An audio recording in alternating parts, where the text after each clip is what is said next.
मोदी जी भारत के प्रधानमंत्री हैं।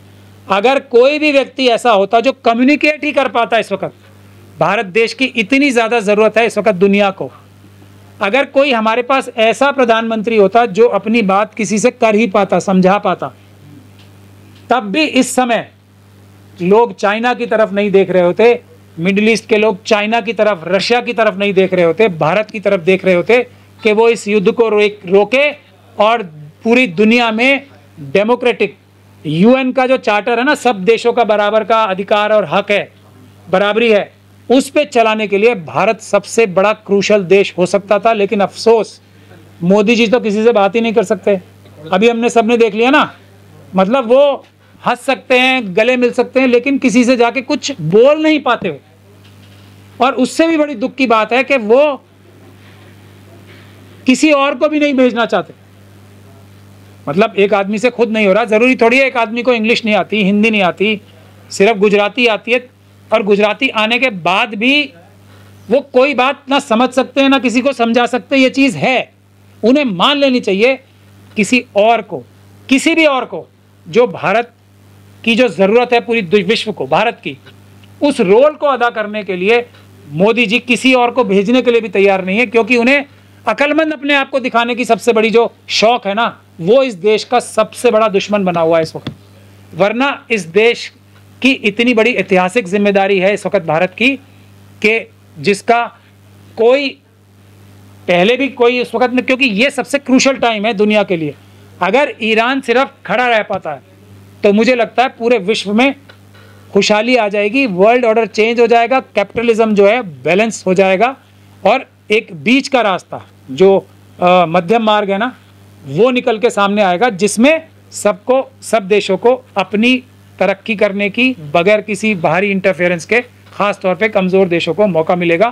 तो मैं ये गुजारिश करने के लिए लोगों से बुला रहा हूँ कि देश की जनता, जैसे अमेरिका जो सबसे बड़ी डेमोक्रेसी एरिया वाइज है, भारत भी सबसे बड़ी डेमोक्रेसी है जनसंख्या के हिसाब से, तो अमेरिका की तरह यहाँ भी नो किंग नाम से प्रोटेस्ट होने चाहिए, और ईरान के समर्थन में, और समर्थन में सिर्फ इसलिए क्योंकि वो इस वक्त इंसाफ की तरफ खड़ा हुआ है। कल अगर ईरान कोई गलती करेगा तो हम लोग ईरान के खिलाफ भी बोलेंगे।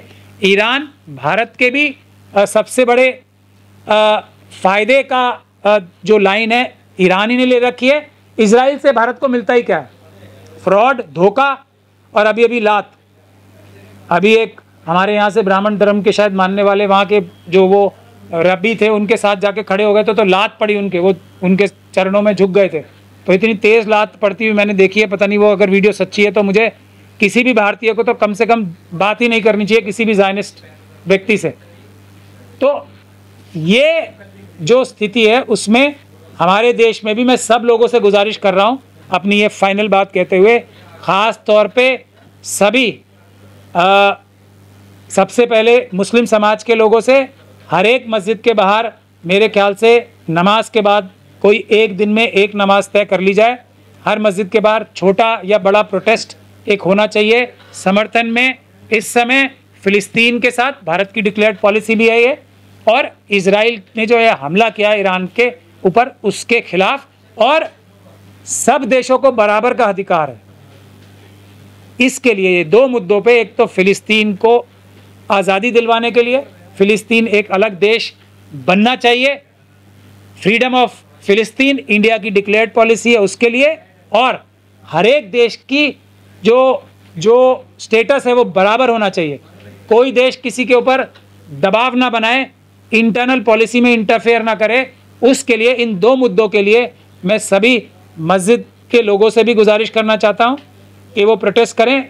फ्राइडे के दिन हर मस्जिद के बाहर प्रोटेस्ट होने चाहिए। मैं अपने बहुजन समाज के भी सभी लोगों से ये गुजारिश करना चाहूँगा कि ये इंसाफ और बराबरी की लड़ाई जो ईरान लड़ रहा है इस वक्त, उसमें हमें उन सब का साथ देना चाहिए, क्योंकि ये वही आइडियल्स हैं जिसके लिए बाबा साहब ने हमारा संविधान बनाया था।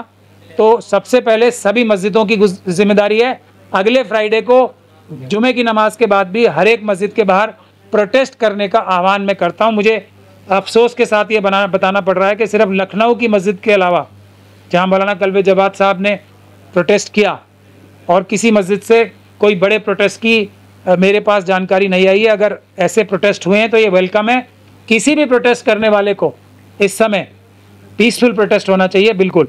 और वो हम लोग तो करते ही पीसफुल प्रोटेस्ट हैं, कभी नॉन पीसफुल प्रोटेस्ट कर ही नहीं सकते, संविधान के मानने वाले हैं। कोई भी प्रॉब्लम आती है तो हम उसे लीगल मदद देने को तैयार हैं, बिल्कुल निडर होके।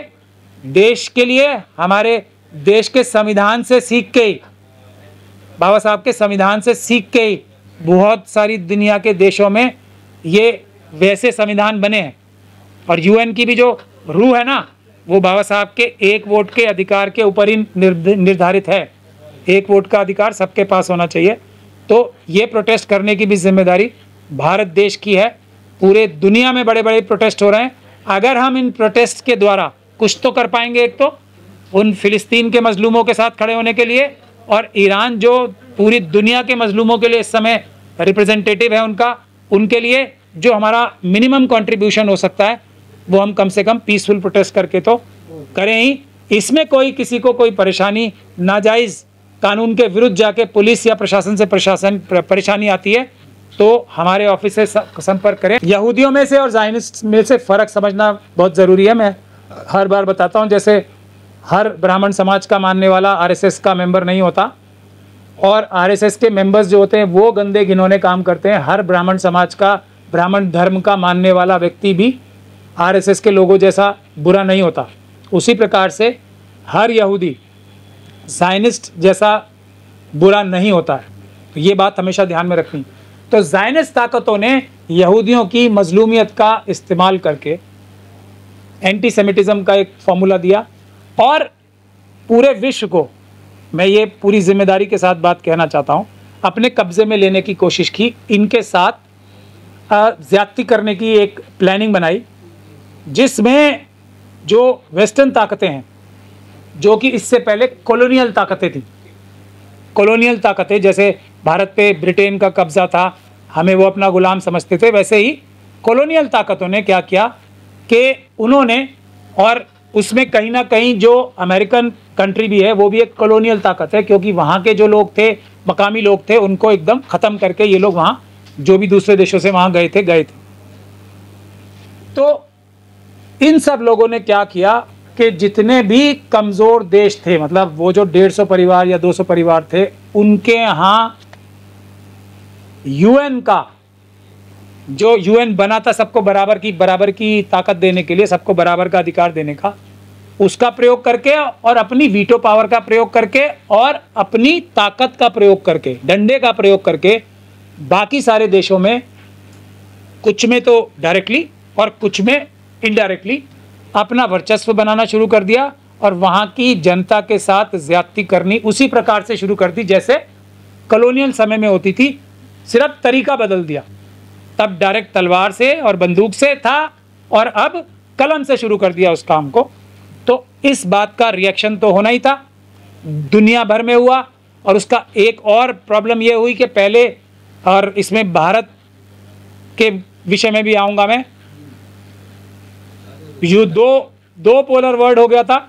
और जो तीसरा पोल था दुनिया का, नॉन अलाइन मूवमेंट, एक तरफ तो कम्युनिस्ट हो गए थे जिन्हें ये कहा जाता था कि किसी के पास देश की सारी संपदाएं सब में बराबर बांटी जाएंगी, मतलब मोटा मोटा मैं बता रहा हूँ। और एक तरफ कैपिटलिस्ट हो गए जिनका कहना ये था कि किसी भी तरीके से पैसा कमाओ, और कंपटीशन जो है वो बैलेंस लाएगा संपदा को बराबर बांटने में।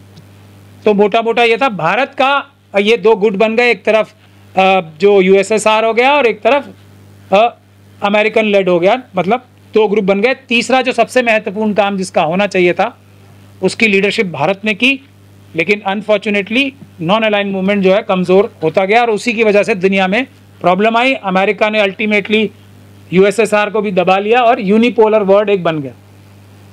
लेकिन पिछले 70 सालों में ये देखने को भी आया, मिडिल ईस्ट में ख़ास तौर पे और बाकी सब दुनिया के हिस्सों में भी बहुत ज़्यादा जुल्म और ज़्यादती हुई। हर जगह अमेरिकन्स ने और वेस्टर्न पावर्स ने, अमेरिकन्स नहीं बोलूँगा, ज़ायनिस्ट ताकतों के एजेंडा पे चल के, ज़ायनिस्ट ताकतें मतलब लूट मार करने वाले लोग, एजेंडा पे चल के सबसे पहले आप लोगों ने देखा नॉर्थ कोरिया, साउथ कोरिया का युद्ध, कोरियन वॉर हुई, वियतनाम वॉर, वहाँ भी अमेरिकन जाके वहाँ में लूटामारी करना चाहते थे। उसके बाद जो उससे पहले भी इजिप्ट में अनवर सादात।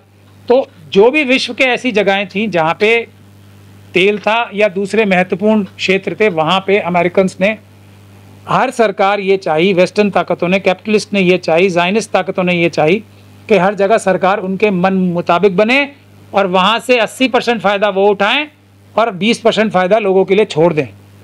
तो इसके लिए जैसे जैसे समय आगे बढ़ता गया तो अमेरिकन्स ने अफ़गानिस्तान से पहले इराक, झूठ बोल के वेपन्स ऑफ मास डिस्ट्रक्शन बोले गए कि इराक के ऊपर क्यों हमला है, क्योंकि वहाँ पे वेपन्स ऑफ मास डिस्ट्रक्शन है, नहीं निकले। फिर उसके बाद अफ़गानिस्तान, लीबिया, सभी कंट्रीज़ एक तरीके से पूरी तरीके से चुंगल में कैपिटलिस्ट और ज़ायनिस्ट कंट्रीज़ ने ले ली।